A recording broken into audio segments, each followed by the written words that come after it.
we'll guide you through how to demo Asana effectively. If you find this helpful, consider subscribing and liking the video. First, go to the Asana website and log into your account. Once you're in, you'll see your dashboard.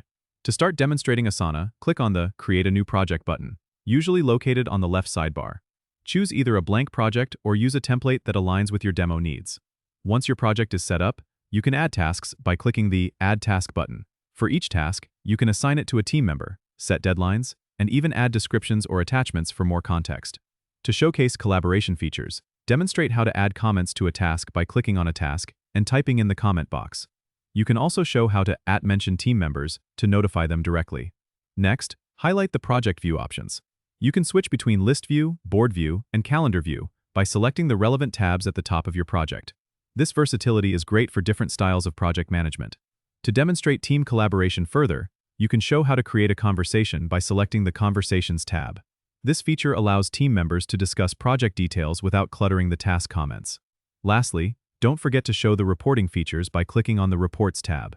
Asana provides a range of insights and analytics that can help track project progress and team productivity. By following these steps, you can effectively demo Asana's capabilities, highlighting its strengths in task management and team collaboration. Don't forget to subscribe and comment if this helped you out.